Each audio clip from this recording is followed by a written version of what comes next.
Hi, Cancer. Fellow Cancers. My name's Christina.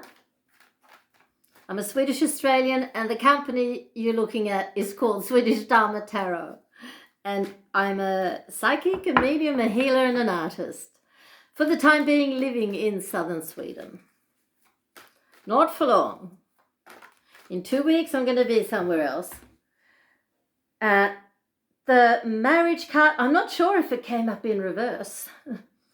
I think we'll just have to leave it sideways for the time being. But that's the major arcana number 5. I think it's the Hierophant. And in my tarot, the goddess tarot, it's Juno, a Roman goddess who was the protector of the patron saint of women. So women would consult her when they had marital problems. And we'll see what happens, because 2 others fell out.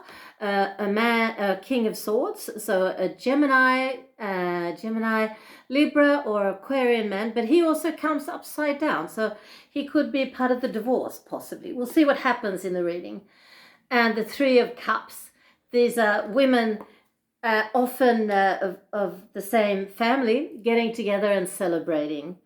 But it can be good friends celebrating too. I pre-shuffled and had cards jump out for you. In the Angel Tarot, it's just to save time, you got the 7 of Fire. They look like that. It looks like that. 7 of Fire, 6 of Earth, and, wait for it, the Wheel of Fortune. Can't get much better than that. And then you got, in the Goddess Oracle deck, you got White Tara. And in the Yogic Path Oracle, you got Sita, Goddess. So we'll see if we can tie them in with your reading afterwards. But we'll have to start here with a great Goddess Tarot made by Chris Waldher, an American artist. With the whole major arcana made up of goddesses from all over the world.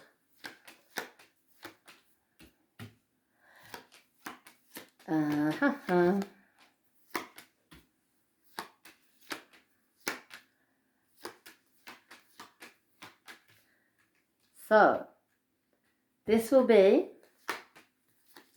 well, not quite, but nearly the last time I sit here in the orange couch doing these readings, because I'm actually moving to Malta on the 19th of April.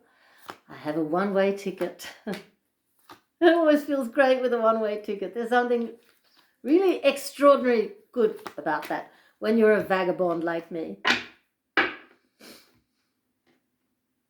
So let's see what's happening here, Cancer. Wow, we have both a Queen and a King of Cups. So is it to the 2 of you, I wonder? I'll have to get my bearings.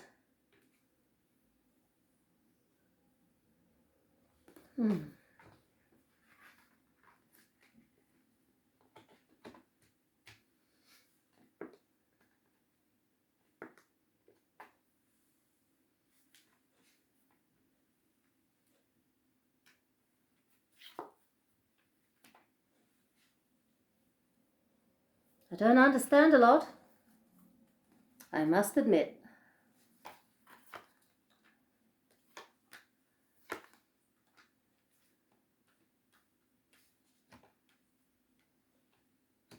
So there's a lot of sorrow here and some quite heavy energies, a lot of guilt, but also a strong sense of taking a hold of the situation and trying to make it good again. I think actually that the Cancer in this reading is the man, and I think this is his partner. And this is the question is, are they about to divorce? I'm thinking about the 5, number 5 in the major arcana there, because the woman is coming up in reverse. She's the Queen of Fire, so she's an Aries, Leo, or a Sagittarius. And she's the one that has a lot of sorrow, and she's very heavy in her energies at the moment, and has a lot of guilt, but also a lot of power, a lot of inner strength. But she could have a problem with some form of addiction, and this is what could be costing her her marriage. I think this is her soul, and here is her dependency on whatever substance or situation that might be. The thing is that it's all very karmic.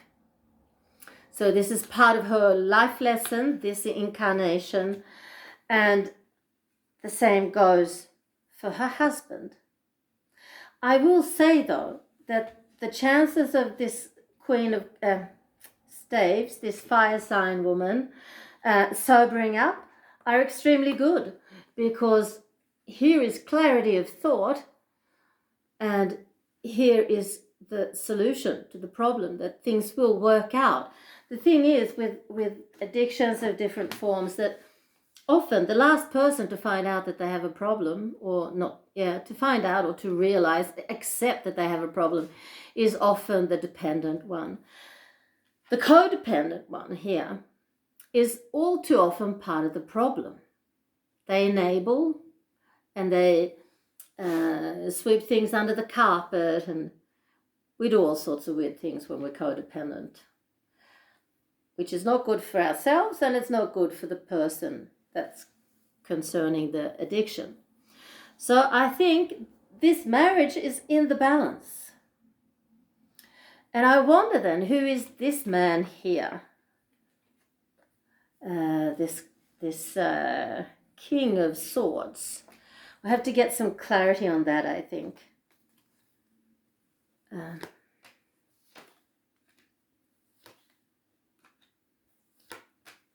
Well, actually, I think he could be a future new partner to our Queen of Staves. That's what it looks like. I also see two children here now. A daughter in water, a Cancer, Scorpio or Pisces, and a son in fire, Aries, Leo, Sagittarius.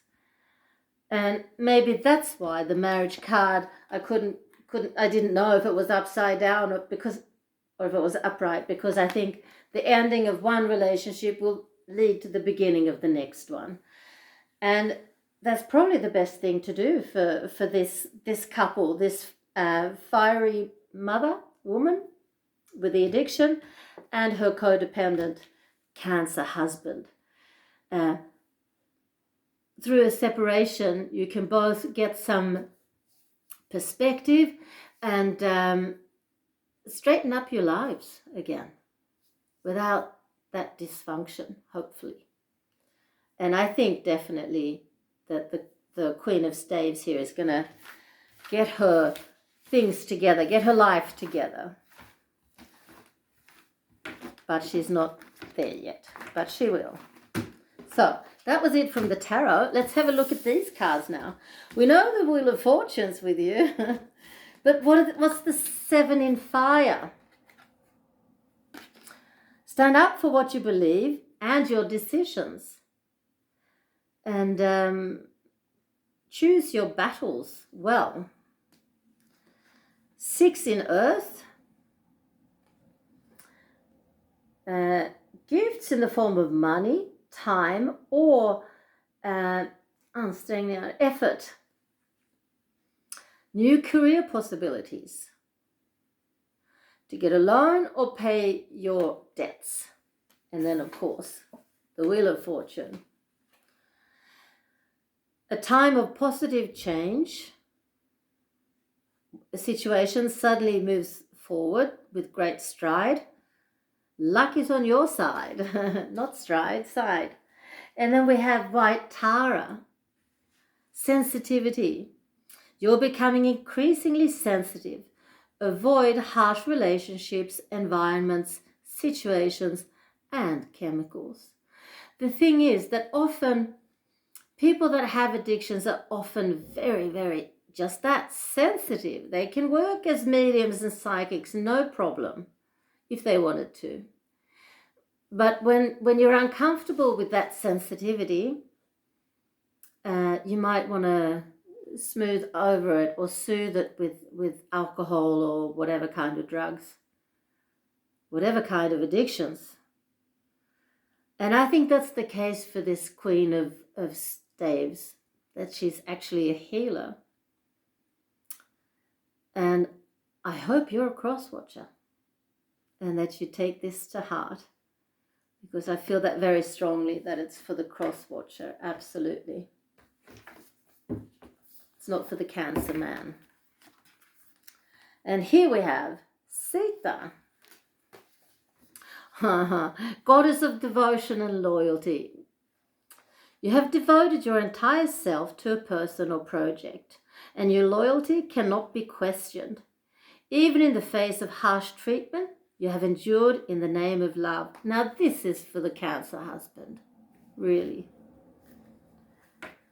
Sita remained loyal to her husband Ram, despite being told he was dead, and when another king wanted to marry her.